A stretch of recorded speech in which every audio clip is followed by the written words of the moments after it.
Alright, we're going to do a walk around in my 2015 Honda CRF250L.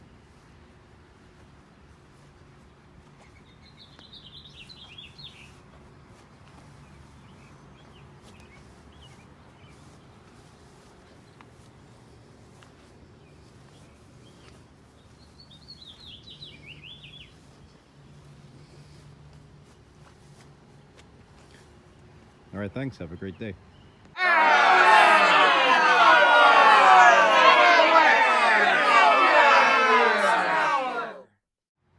Alright, here's the real walk around of my CRF250L, model 2015.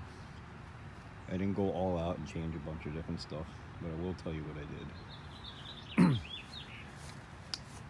This here is the Moose Racing Expedition rack.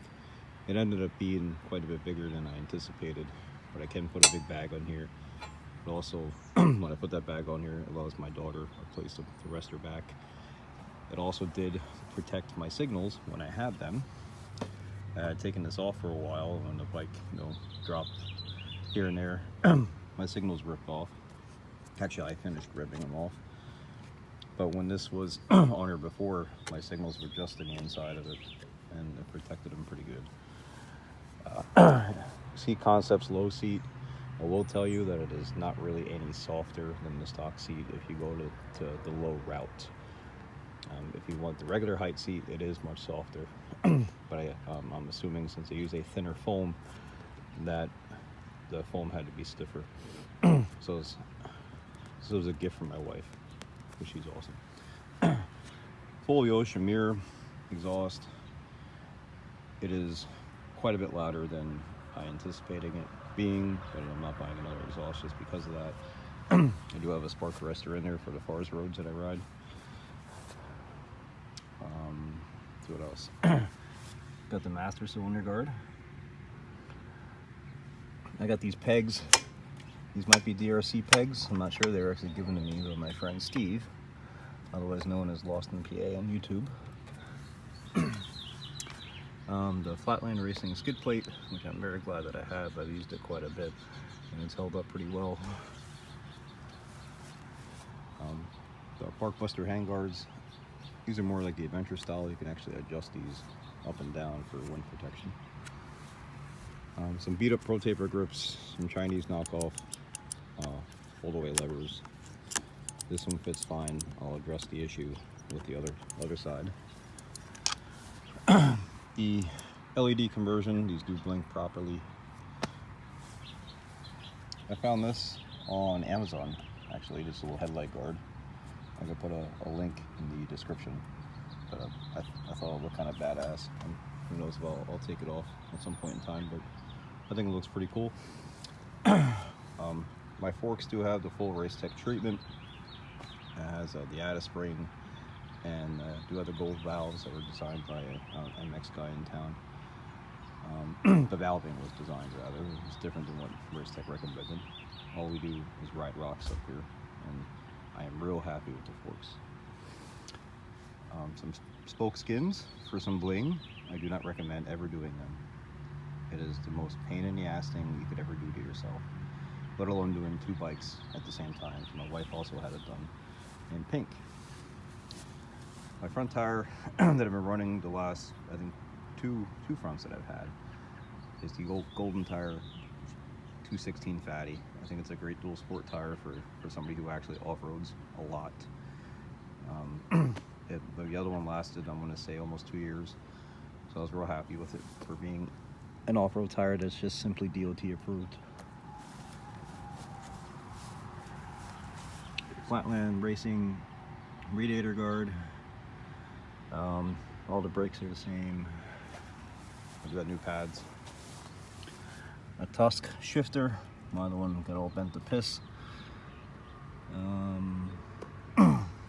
See, while I'm over here, I can talk about my gearing. I changed it quite a bit at different times. I am now 1445. At one point I was 1348. At one point I was 1442.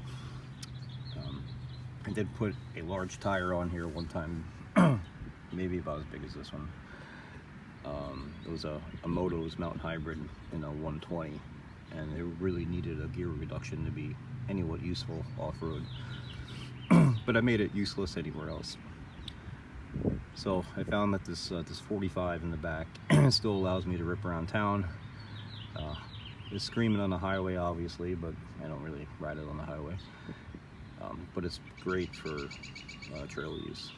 It's way better than the 48 that I had on there. Got a new O-ring chain. Obviously with the big sprocket, I couldn't use the chain guard or the guide for that matter in the bottom.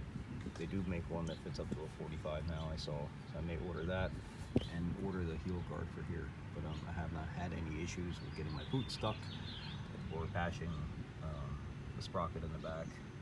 None of that, so no big hurry. I'll get one eventually. My back tire is a D606. This is my first one. I probably have 150, 200 miles on it. Half of that being on the trail, and I like it a lot. I was even in the rain in it, and it did pretty good. So we'll see how long that lasts. My shock. My shock is custom made by Cogent Dynamics. They did all the valving to my liking. It's sprung for a 200-pound rider plus the weight of the bike. So I think that's, I forget what, there might be a 5.4 or a 5.6 spring in there. I'm real happy with that shock. The biggest weakness with this bike, you know, I don't talk about weight, you know, buy a dual sport to save weight, is the suspension. So once that was upgraded, this thing is awesome by its own right.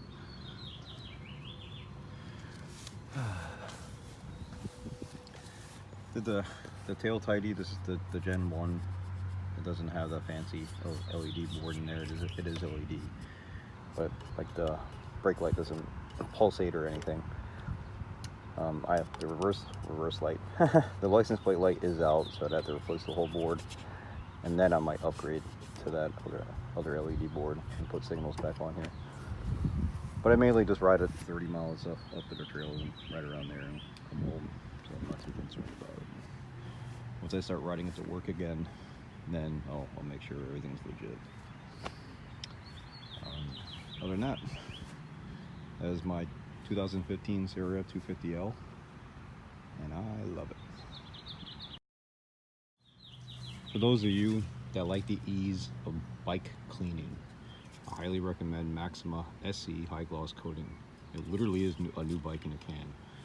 It'll turn your black bits shiny and black. You can spray it on everything other than your seat and your controls and your tires and so forth. Do not put this in your tires. But besides making the bike look great, it'll help when you rinse off mud and dirt in the future. So literally everything, like here's this black matte finish on the tank.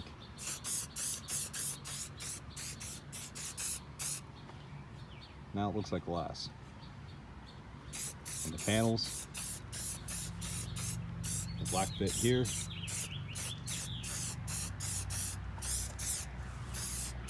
the white, you're really not going to notice a difference when you spray it, but it'll help it clean.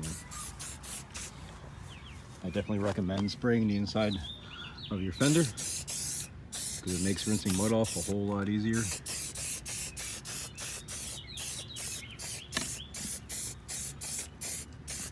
Now you could do this two ways. You can let it set up the way it is, or once it sets up a little bit, you can then wipe it with a terry cloth and it'll take a little bit of the shine away. But that also reduces its beading properties. So I just let it dry. Little Baja Designs, and you put it everywhere.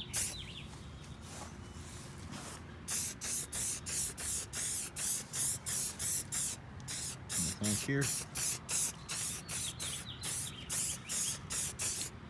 and the frame, your engine,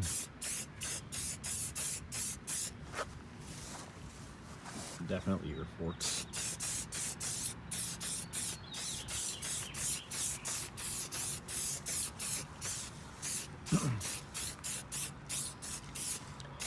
Backside of your hand guards. Just make sure to wipe off any overspray off your controls. the coolant reservoir area.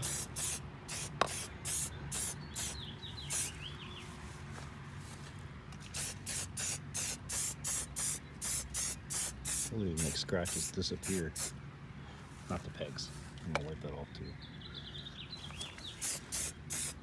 Carefully on the swing arm, on the shock.